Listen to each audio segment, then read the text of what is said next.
At 74, I never imagined I would be standing outside my own front door, holding a worn-out suitcase in one hand and my dignity in the other, unsure of which one was heavier.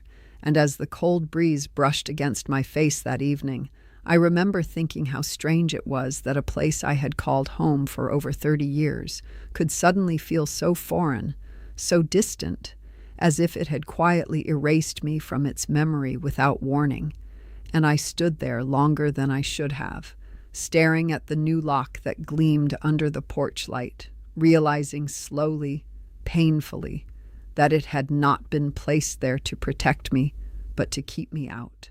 I had always believed that family was something unbreakable, something rooted deeper than any disagreement or misunderstanding.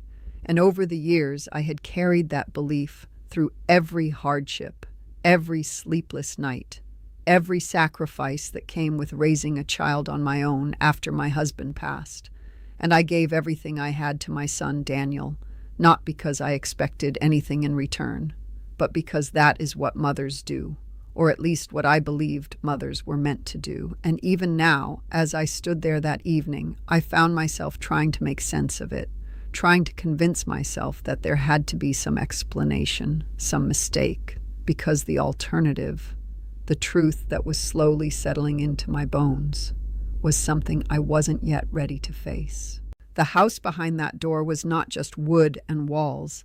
It was my entire life carefully folded into rooms filled with memories, from the small kitchen where Daniel used to sit with his school books spread across the table while I cooked dinner, to the living room where we celebrated birthdays with simple cakes and laughter that felt endless at the time, and even the hallway carried echoes of footsteps from years long gone.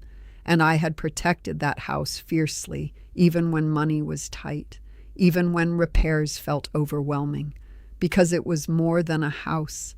It was stability. It was love. It was proof that I had built something that would outlast me, or at least that's what I thought. But that wasn't the worst part.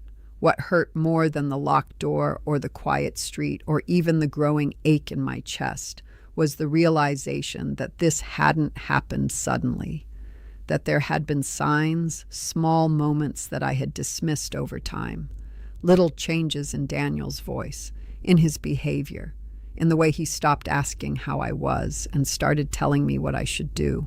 And I didn't realize it at the time. But those moments were not isolated.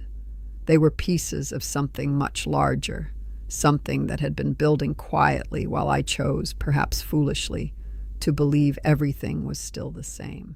I remember earlier that morning how ordinary everything felt, how I had woken up to the soft light coming through the curtains, made myself a cup of tea, and sat by the window like I always did, watching the world pass by in its usual rhythm.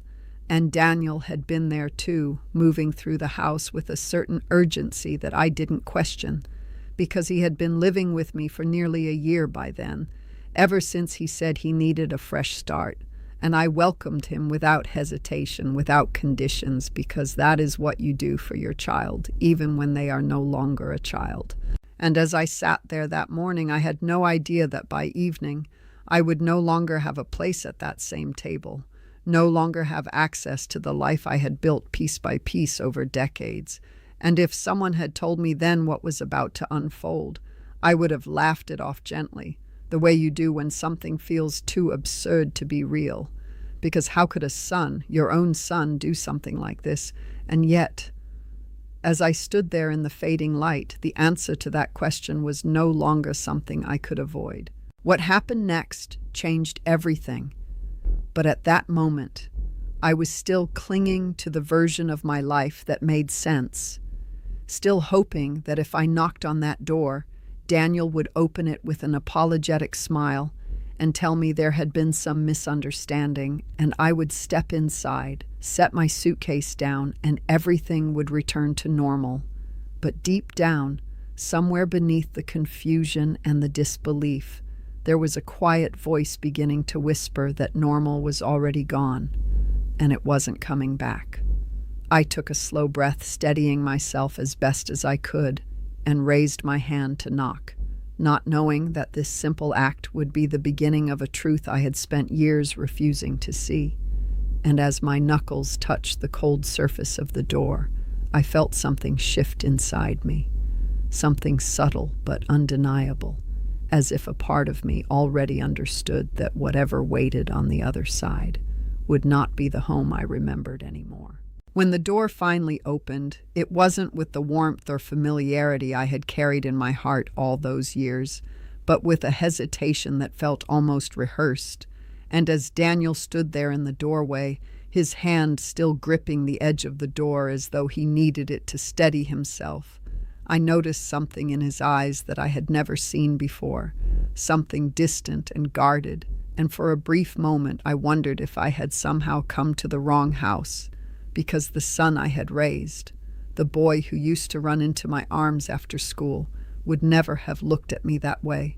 And yet here he was, a stranger wearing the face I knew so well. I tried to smile, even though my lips felt stiff and uncertain, and I told him gently that the key wasn't working, that perhaps the lock had jammed or needed replacing, and I waited for him to laugh it off, to step aside and welcome me in. But instead, he let out a slow breath and looked past me, as if avoiding something he didn't want to confront. And then he said words that I still hear echoing in my mind even now, words that felt so carefully chosen, so deliberately placed, that I knew instantly this was not a misunderstanding, not an accident, but something planned, something decided long before I ever stepped outside that day. He told me, in a tone that tried to sound calm but carried a firmness I couldn't ignore, that things had changed, that the house needed to be in his name now, that it would be easier for everyone. And I remember feeling a strange ringing in my ears as he spoke, as though my mind was trying to shield me from the full weight of what he was saying, and I asked him quietly what he meant, because surely he didn't mean what it sounded like. Surely there was still some part of this conversation that could be corrected, but the way he avoided my eyes told me more than his words ever could.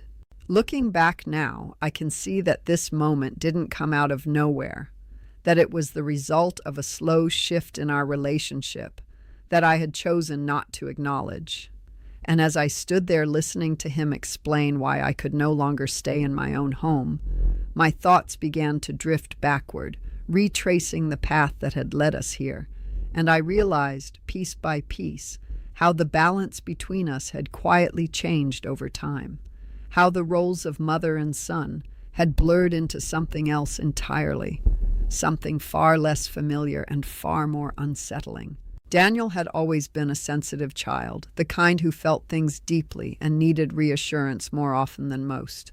And after his father passed away when he was just 10 years old, I made it my purpose to be everything he needed, every source of comfort and stability in a world that had suddenly become uncertain. And I worked tirelessly to provide for him, taking on extra hours, sacrificing my own needs without a second thought, because his well-being was the only thing that mattered to me. And I believed, with a certainty that now feels almost naive, that love given so fully would always be returned in kind. As he grew older, there were moments when I noticed small changes, little shifts in his behavior that I brushed aside as part of growing up, like the way he became more impatient, more certain of his own opinions, more willing to challenge me in ways he never had before.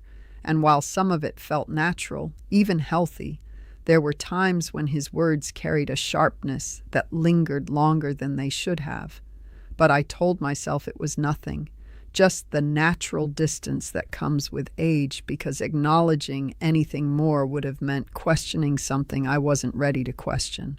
And then, about a year before that evening at the door, he came back into my life in a way that felt both sudden and inevitable, telling me that things hadn't worked out where he was living, that he needed a place to stay just for a little while. And I didn't hesitate for even a moment, because no matter how old he was, no matter how much time had passed, he was still my son, and this was still his home. And I welcomed him in with open arms, believing that this was simply another chapter in our shared life, another opportunity to be there for each other. At first, everything seemed almost normal, even comforting, as though we had been given a second chance to reconnect, and we would sit together in the evenings, talking about small things, sharing meals, slipping into a routine that felt familiar and safe. But over time, something began to shift again, something subtle that I couldn't quite put into words, and I started to notice how he began taking control of small decisions around the house, things that had always been mine to manage. And while I told myself it was helpful, that he was just trying to ease my burden, there was a quiet unease growing beneath that reassurance. He started handling the bills, insisting it would be simpler that way, and he spoke about finances with a confidence that made me feel, for the first time, slightly out of place in my own home. And I didn't realize it at the time. But each of these small changes was a step, a careful movement towards something much larger, something I was slowly being edged out of. And I allowed it to happen because it felt easier than questioning it, easier than confronting the possibility that something wasn't right. But standing there now, on the other side of that door, I could see it all with a clarity that came too late to change anything. And I understood that this moment was not an isolated act of betrayal, but the result of a series of choices, both his and mine, that had led us here. And as painful as it was to admit, I knew that my silence, my willingness to overlook the signs, had played a part in creating the situation I now found myself in. And still, even with that realization settling heavily in my chest, I looked at him one more time, searching for something, anything that might tell me this wasn't truly happening, that there was still a way back to the life we had shared. But the distance in his eyes remained, unyielding and final. And in that moment, I began to understand that the son I had raised was no longer standing in front of me, and whatever came next would require a strength I wasn't sure I still had. I stood there for what felt like an eternity, though in truth it couldn't have been more than a few minutes, and as the silence stretched between us, it became heavier than any words we could have spoken, and I found myself gripping the handle of my suitcase just a little tighter, as if holding on to it might somehow steady the ground beneath me. And I asked him very softly where he expected me to go, because even then, even in that moment of quiet unraveling, I still believed there had to be some kind of plan, some place he had prepared for me, because a son wouldn't simply turn his mother away without at least thinking of where she would end up. But that wasn't the worst part. He shifted his weight slightly, avoiding my gaze again, and said something about me figuring things out, about how I was strong and had managed before. And those words, though simple on the surface, carried a coldness that cut deeper than any harsh statement ever could, because they stripped away the years of love and sacrifice and reduced them to something almost inconvenient, something he no longer felt responsible for, and I didn't realize it at the time. But in that moment, he wasn't just closing a door. He was rewriting our entire history in a way that no longer included me as anything more than a chapter he had already finished. I wanted to argue, to remind him of everything we had been through, of the nights I stayed awake when he was sick, of the jobs I worked just to keep food on the table, of the home I had built with my own hands so he would always have a place to return to. But the words refused to come, not because I didn't have anything to say, but because something inside me had already begun to understand that none of it would matter, that whatever had led him to this point had already convinced him that this was justified, and arguing with that kind of certainty would only leave me more exhausted than I already felt. As I stood there, a memory surfaced so vividly that it almost felt like I had stepped back in time, and I saw Daniel as a young boy again, no older than 8 or 9, standing in that very same doorway with tears in his eyes after a bad day at school, and I remembered how I had knelt down to his level, wiped his cheeks gently, and told him that no matter what happened out there in the world, he would always have a place where he was safe, where he was loved, where he belonged. And the weight of that memory pressed against my chest now with a quiet cruelty, because I realized that promise had only ever been one-sided. Over time, I had convinced myself that love was something that grew in equal measure, that the more you gave, the more it would naturally return to you. But standing there in the fading light, I began to see how flawed that belief truly was, and I didn't realize it at the time. But love, when given without boundaries, can sometimes become something else entirely, something expected, something taken, something that no longer carries the same meaning it once did. And perhaps that was where I had gone wrong, not in loving him too much, but in never teaching him that love should also come with respect. The street behind me was quiet, almost unnaturally so, as if the world itself had decided to pause and watch this moment unfold, and I became suddenly aware of how exposed I was, standing there with nowhere to go, no clear plan, and a growing sense that everything I had built my life around was slipping through my fingers faster than I could grasp it. And yet, despite all of that, there was still a part of me that hesitated to walk away, because leaving that doorstep felt like accepting something I wasn't ready to accept. Daniel spoke again, this time with a slight impatience that hadn't been there before, and he mentioned paperwork, signatures, things I barely remembered agreeing to. And as he spoke, pieces of recent conversations began to resurface in my mind. Moments when he had asked me to sign documents for convenience, when he had assured me it was just to make things easier, to handle bills, to manage certain responsibilities.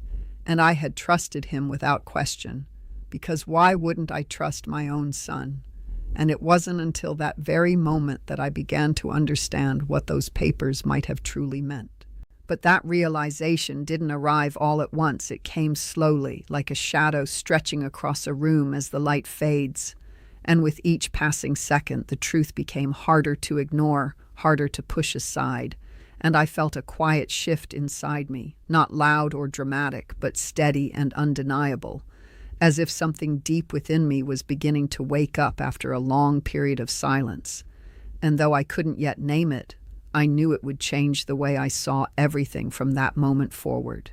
I took a small step back, not because I wanted to leave, but because I needed space to breathe, to think, to gather whatever strength I had left. And I nodded slowly, more to myself than to him, as if acknowledging something that had been waiting to be seen for a long time. And I realized, perhaps for the first time, that the life I thought I was protecting all these years had already been slipping away long before this evening. And what I was standing in now was not the beginning of betrayal, but the moment I could no longer deny it. And even then, even as that understanding settled into place, there was a quiet question forming in the back of my mind, one that I couldn't yet fully answer but couldn't ignore either. And it lingered there as I turned away from the door, as I stepped off the porch, as I walked slowly toward the edge of the street with no clear destination. And that question was simple, almost fragile in its uncertainty. If this was how my story had been rewritten, then what, if anything, was still left for me to reclaim? I walked slowly down that quiet street, each step feeling heavier than the last, and as the distance between me and that house grew, I found myself resisting the urge to turn back, not because I believed anything would change, but because a part of me still hadn't fully accepted that there was nothing left for me there. And the evening air carried a chill that seemed to settle deep into my bones, reminding me with every breath that I was no longer just taking a walk. I was leaving behind a life I had spent decades building, and I didn't realize it at the time. But this walk would become the dividing line between who I had been and who I was about to become. I remember reaching the corner of the street and pausing, looking around as if the world might offer me some kind of direction, some quiet sign of where I should go next. But everything around me continued as usual, cars passing in the distance, lights turning on in neighboring homes, people moving through their routines unaware that, just a few houses away, a woman had just lost everything she thought she could rely on. And there was something strangely isolating about that realization, the understanding that life continues forward even when yours feels like it has come to a complete standstill. Over time, as I stood there with my suitcase resting beside me, I began to feel the weight of more than just the present moment, because memories started to surface again, not just of Daniel as a child, but of the past year, of the subtle discomfort I had ignored, the quiet shifts that had made me feel like a guest in my own home without ever fully admitting it to myself. And I recalled how he would sometimes speak over me when we had visitors, how he would make decisions without asking, how he slowly began to rearrange not just the furniture, but the rhythm of the house itself. And each of those moments, small as they seemed at the time, now felt like pieces of a larger picture I had been too unwilling to see. There were evenings when I would sit in the living room watching television while he moved around the house with an energy that felt increasingly unfamiliar. And I remember how he would take phone calls in hushed tones, stepping outside or into another room, and when I asked about it, he would brush it off with vague explanations, telling me it was nothing important, and I chose to believe him, not because his answers were convincing, but because questioning him felt like crossing a line I wasn't ready to cross. And perhaps that was where the distance between us truly began to grow, not in his actions, but in my silence. But that wasn't the worst part.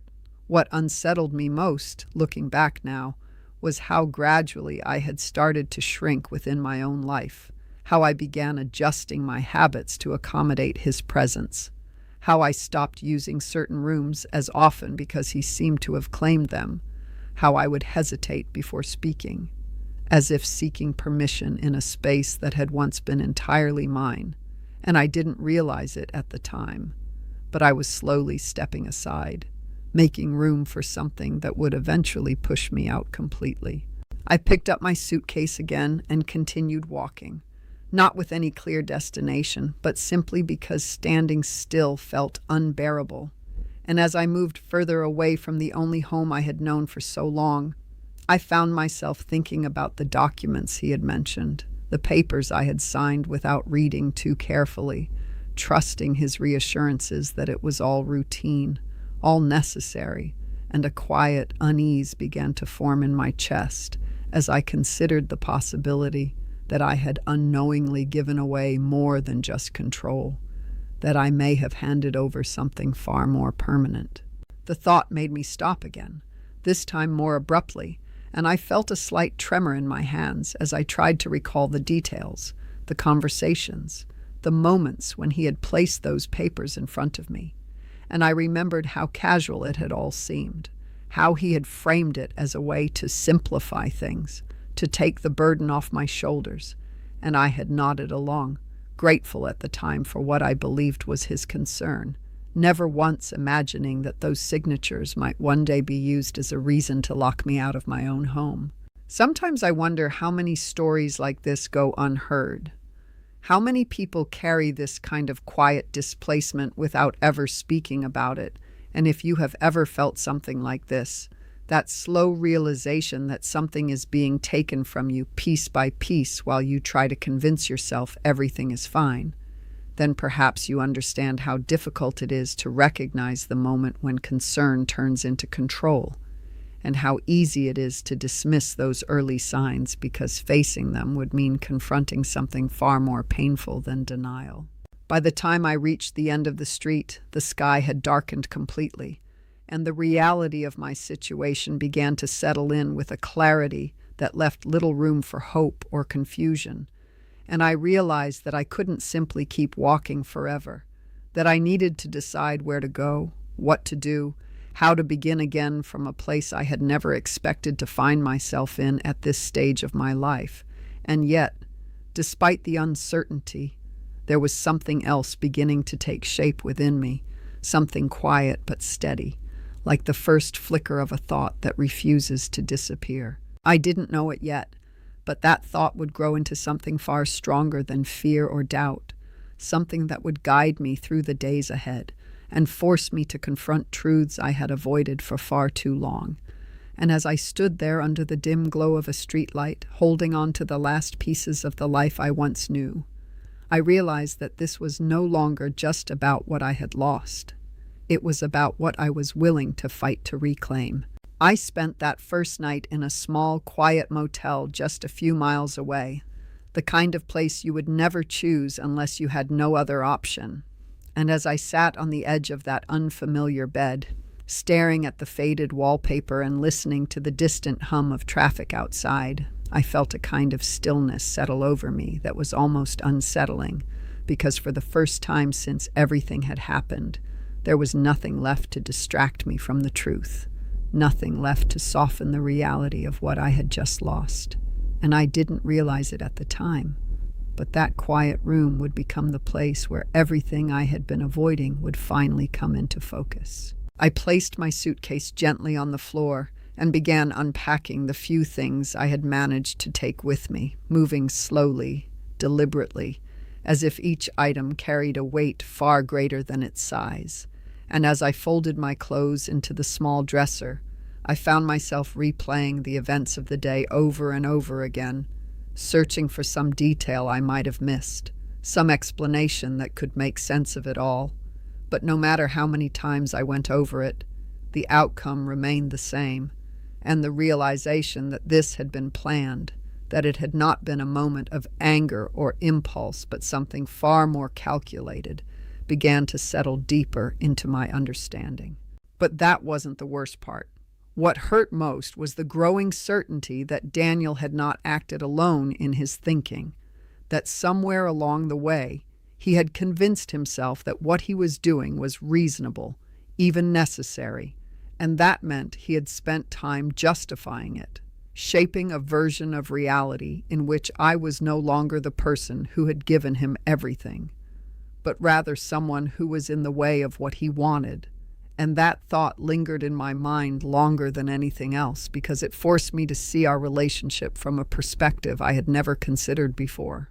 As the hours passed, I found myself thinking more clearly than I had in a long time, as though the shock of everything had stripped away the layers of denial I had been holding on to, and I began to revisit those conversations about paperwork with a sharper awareness, recalling not just what was said, but how it was said, the way he would guide the conversation, the way he would reassure me before I even had a chance to question anything.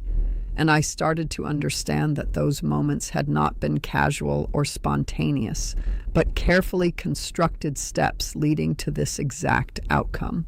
There had been one particular afternoon, I remember now with uncomfortable clarity, when he sat across from me at the kitchen table, a stack of documents neatly arranged in front of him, and he spoke with a calm confidence that made everything sound so simple, explaining that transferring certain responsibilities into his name would make managing things easier, that it would help avoid complications later on.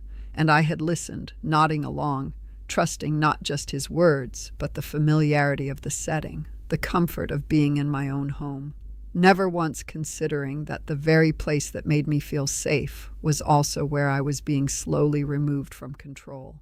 I didn't read those documents as carefully as I should have, not because I didn't care, but because I trusted him, because I believed that trust between a mother and son didn't require scrutiny. And as I sat there now in that motel room, I realized how dangerous that belief can be when it is not met with the same honesty in return. And the weight of that realization pressed against me in a way that felt both painful and clarifying, as if something inside me was finally beginning to wake up after being quiet for far too long. Over time, that clarity began to shift into something else, something steadier, less overwhelmed by emotion and more focused on understanding. And I found myself asking questions I hadn't allowed myself to ask before, not just about what had happened, but about what it meant, about what I still had, about what, if anything, remained within my control. And it was in that line of thinking that a small but significant thought began to form, one that would change everything that came next. Because despite everything, despite the betrayal, despite the loss, there was one thing I knew with absolute certainty. That house had been mine, legally and entirely, for decades before Daniel ever moved back in. And while I had signed documents, while I had allowed him to take over certain responsibilities, I had never consciously agreed to give up ownership of my home. And the more I thought about it, the more I began to question whether what he had done was not just hurtful, but possibly something far more serious. I sat there for a long time, letting that thought settle, turning it over in my mind carefully, because it was the first time since everything had happened that I felt something other than helplessness. And it wasn't anger, not yet, but it was something close to it. Something that carried a quiet determination beneath its surface, and I realized, slowly but unmistakably, that this situation might not be as final as it had first seemed. What happened next didn't come from impulse or emotion, but from that growing sense of clarity, and as I reached for my handbag and pulled out the small folder where I kept important papers, documents I had carried with me almost out of habit more than intention, I felt a shift inside me that I hadn't felt in a very long time. And for the first time since I had been locked out of my home, I wasn't thinking about what I had lost. I was beginning to think about what I could still reclaim. I sat there at that small motel desk long after midnight, the dim yellow light casting soft shadows across the papers in front of me. And as I carefully opened the folder I had carried with me for years, I felt a strange mixture of hesitation and urgency, as though part of me was afraid of what I might find, while another part knew that whatever truth lay within those pages was something I could no longer afford to avoid. And my hands, though slightly unsteady at first, began to move with a quiet determination that surprised even me. Inside that folder were fragments of a life I had built over decades. Old insurance documents, utility records, receipts from repairs long forgotten, and finally the one thing I had been searching for without fully realizing it, the original deed to the house, folded neatly but still intact. And as I carefully opened it and traced the lines of my own name printed clearly across the page, I felt something shift deep within me. Something that had been buried under layers of doubt and confusion suddenly rising to the surface with unmistakable clarity. And for the first time since that evening at the door, I allowed myself to breathe a little easier. But that wasn't the end of it, because alongside that sense of relief came a new wave of realization, one that forced me to confront just how far things had gone without my full understanding. And I began to look through the other documents Daniel had asked me to sign, the copies I had absent-mindedly kept without much thought at the time. And as I read through them now, slowly and carefully, I started to see patterns I had missed before, language that was far more significant than it had been presented to me, clauses that shifted authority, permissions that extended beyond simple convenience.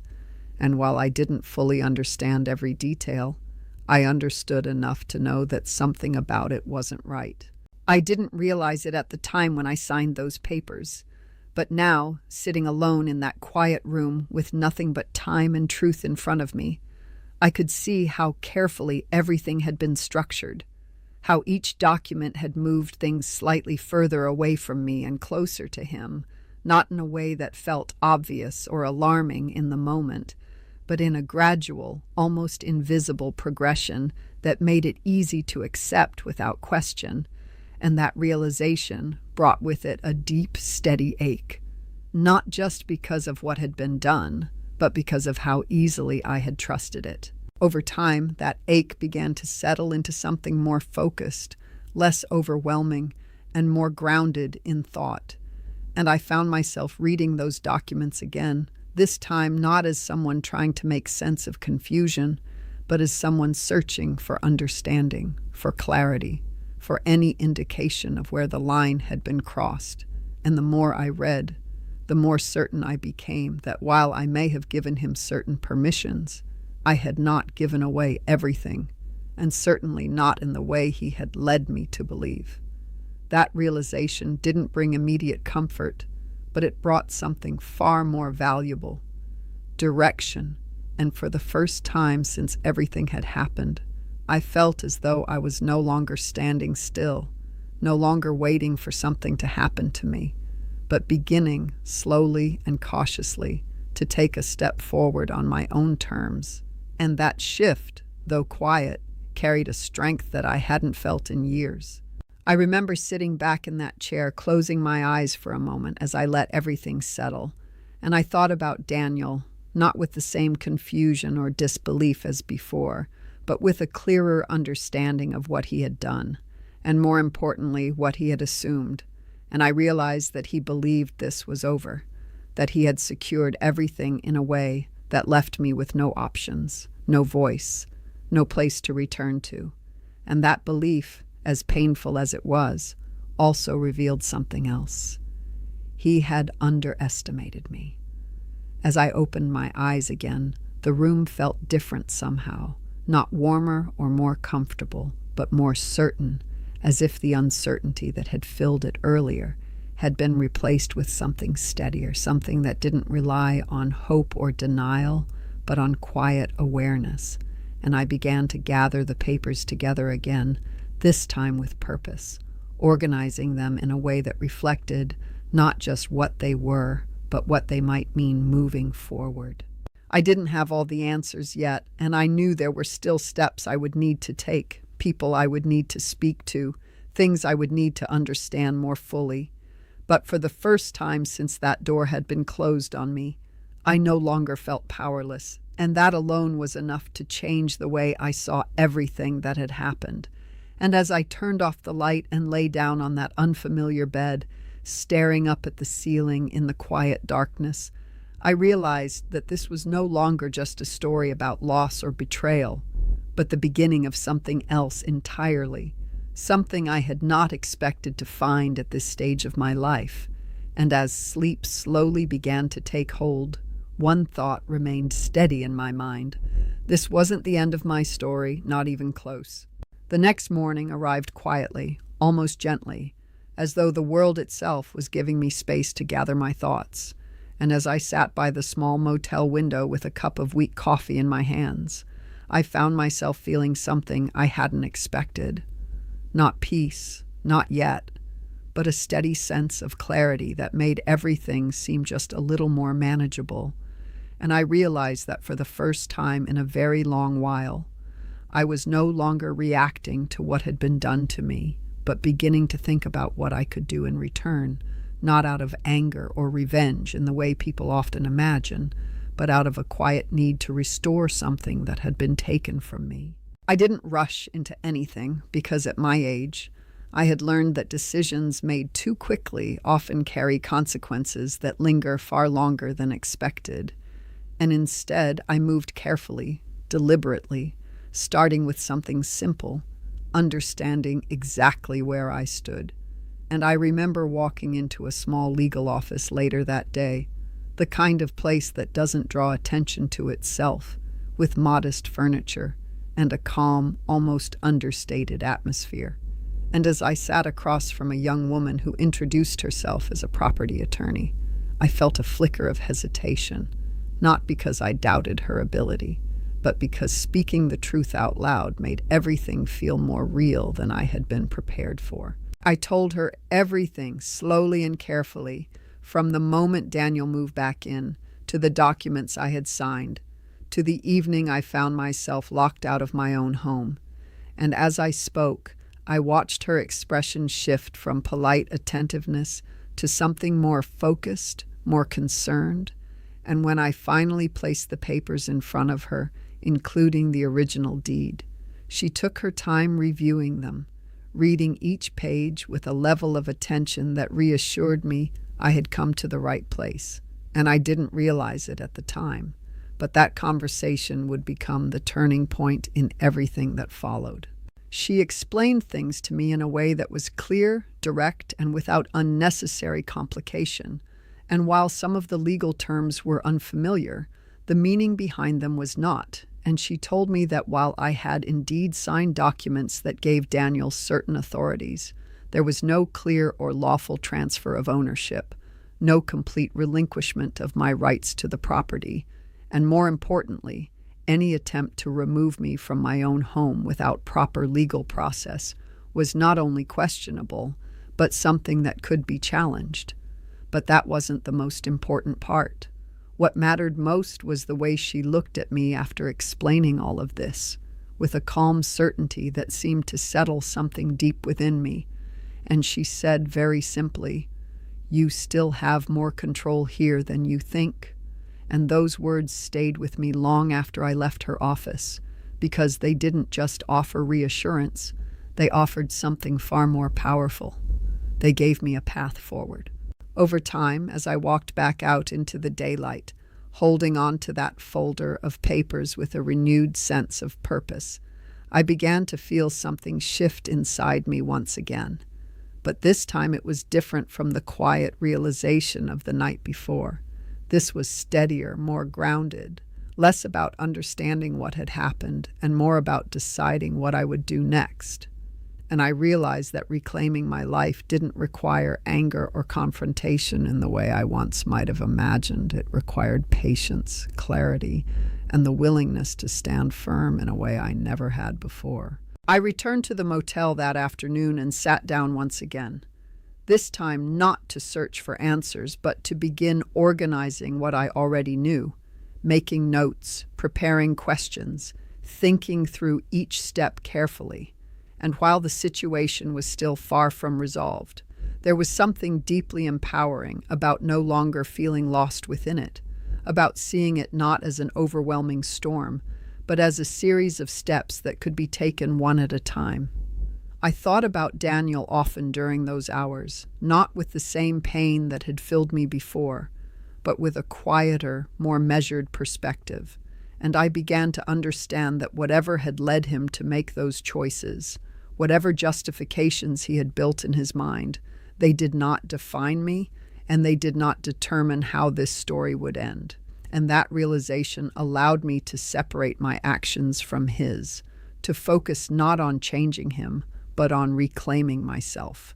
As evening approached, I made a decision, one that felt both simple and significant. And I knew that the next time I stood in front of that house, it would not be as someone uncertain or unwelcome, but as someone who understood her rights, her place, and her worth.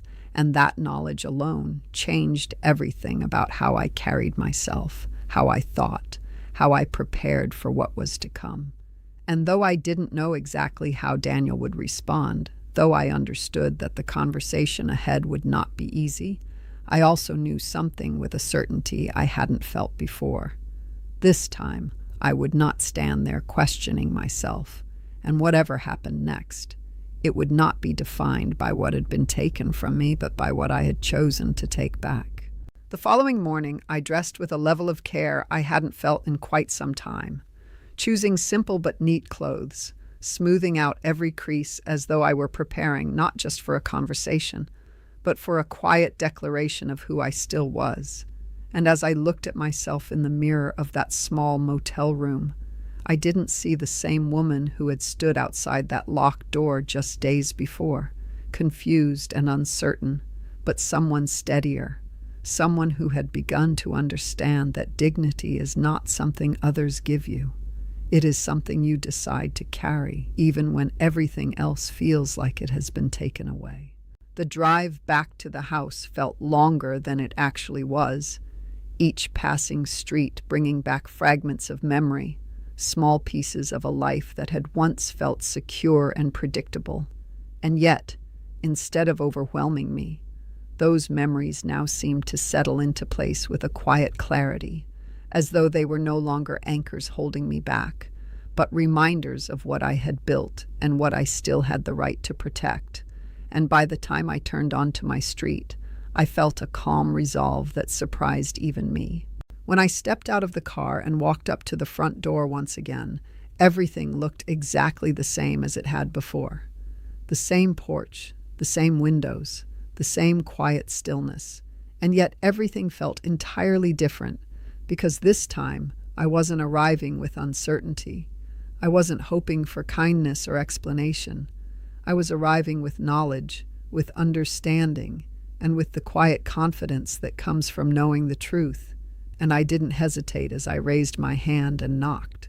It took a moment, but eventually the door opened and Daniel stood there again, his expression shifting almost immediately when he saw me, as though he hadn't expected my return, and for a brief second I saw something flicker across his face, something uncertain, something almost uneasy, and I realized then that whatever confidence he had held before was not as solid as it once seemed, and that realization gave me a quiet sense of balance in a moment that could have easily tipped the other way.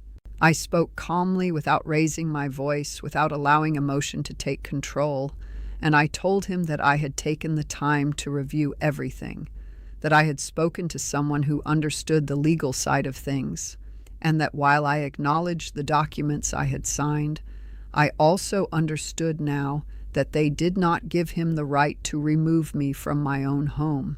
And as I spoke, I watched him carefully, noticing the way his posture shifted, the way his certainty seemed to soften ever so slightly, and it became clear to me that this was not a conversation he had prepared for. But that wasn't the most important part. What mattered was not just what I said, but how I said it, because for the first time, I was not speaking as someone seeking approval or understanding. I was speaking as someone stating a fact, setting a boundary, reclaiming a space that had always been mine.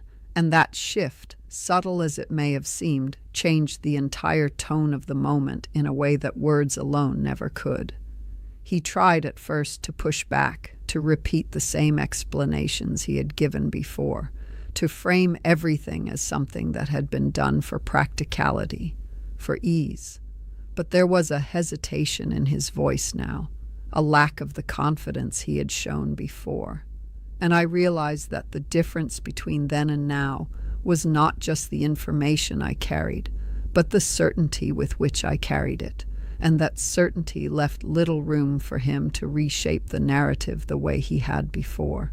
I told him, gently but firmly, that I would be returning to my home, that any further discussion about arrangements or responsibilities could happen in a proper, respectful way, but that I would not be excluded from a place that legally and rightfully belonged to me.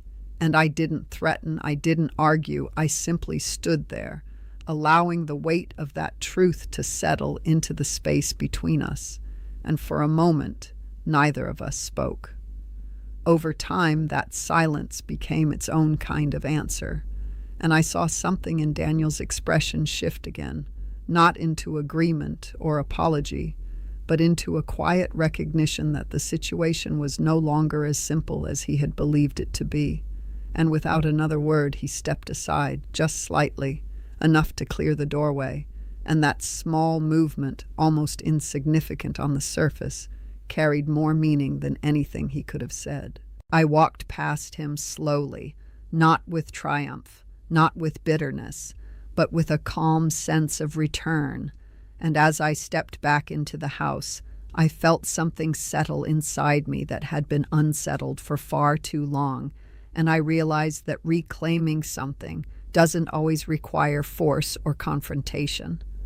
Sometimes it simply requires standing still long enough for the truth to make its presence known. And as I set my suitcase down once again in the same place it had always belonged, I understood that while this moment did not erase what had happened, it marked something far more important. The beginning of a new balance, one where I would no longer quietly step aside, and whatever came next, it would be shaped not by fear or silence, but by the quiet strength I had finally allowed myself to find. Walking back into that house should have felt like everything had been restored, like a chapter had been neatly closed and replaced with something familiar and comforting. But as I stood there in the quiet of the living room, looking around at the same furniture, the same walls, the same soft light filtering through the curtains, I realized that something fundamental had changed, not in the house itself, but in me. And I didn't try to push that feeling away or pretend that things were as they once were, because deep down I understood that returning did not mean going back. It meant moving forward with a clearer understanding of what this place and my life within it truly meant. Daniel kept his distance that first day, moving quietly through the house, avoiding unnecessary conversation, and while there was no confrontation, no raised voices or harsh exchanges, there was a tension that lingered in the spaces between us, something unspoken but impossible to ignore. And I allowed that space to exist without trying to fill it, because for the first time I wasn't trying to repair something that had been broken without my consent. I was simply acknowledging it for what it was, and that alone felt like a form of peace I hadn't known before. Over time, we began to settle into a new rhythm, one that was very different from what we had shared in the past, and I no longer allowed decisions to be made without my involvement, no longer stepped aside out of habit or discomfort. And while those changes were not always easy, while there were moments of quiet resistance or awkward silence, they were necessary because they redefined something that had slowly been taken from me, my place in my own life. But that wasn't the most important part. What mattered most was not how Daniel adjusted, but how I did, because I began to see things more clearly than I ever had before, not just in him, but in myself. And I recognized the ways in which I had allowed my voice to soften over the years, how I had mistaken silence for peace, how I had believed that maintaining harmony required me to give up parts of myself little by little. And that realization, though painful, carried with it a quiet kind of freedom. I started making small changes, not dramatic or confrontational ones, but steady, intentional shifts that reflected a new understanding of my own worth. And I took back control of my finances, reviewed every document carefully, ensured that everything was structured in a way that protected me moving forward. And while these actions may have seemed practical on the surface, they were deeply personal to me, because they represented a commitment to never again placing blind trust where clarity was needed. Daniel, in his own way, began to change as well, not all at once, not in some grand or transformative gesture, but gradually, in small moments that suggested a growing awareness of what had happened. And while he never fully apologized in the way I might have once hoped for, there were signs of something quieter, something more subtle, like the way he began to ask instead of assume, the way he hesitated before making decisions that affected both of us. And I accepted those changes not as a resolution, but as part of an ongoing process that did not need to be rushed. As the weeks turned into months, the house began to feel like mine again, not because anything had physically changed, but because I had reclaimed my place within it, not just legally, but emotionally, and I moved through each room with a renewed sense of presence, no longer shrinking, no longer adjusting myself to fit around someone else's expectations. And that shift, though quiet, was one of the most powerful changes I had experienced in all my years. Sometimes in the evenings, I would sit by the same window where I had spent so many mornings before, holding a cup of tea and watching the world move at its steady pace. And I would think about everything that had happened, not with bitterness or regret, but with a kind of calm reflection that only comes after you have faced something difficult and come through it with a deeper understanding of yourself. And I realized that what I had lost in certainty, I had gained in clarity. At this stage in life, I have learned that not all betrayals come with loud arguments or dramatic endings. Some arrive quietly, disguised as convenience, as care, as something meant to help. And if you are not paying attention, they can take more from you than you ever intended to give. But I have also learned that it is never too late to pause, to look more closely, to ask the questions you once avoided, and to reclaim the parts of your life that still belong to you. And as I sit here now, years later, I no longer think of that evening outside the locked door as the moment I lost everything, because in truth, it was the moment I began to see everything clearly for the first time. And while it forced me to confront a reality I had long avoided, it also gave me something I didn't even realize I had been missing: the strength to stand firmly in my own life without apology, without hesitation, and without fear of losing myself again. Because sometimes what feels like an ending is not a loss at all, but a quiet beginning, waiting patiently for you to finally notice it.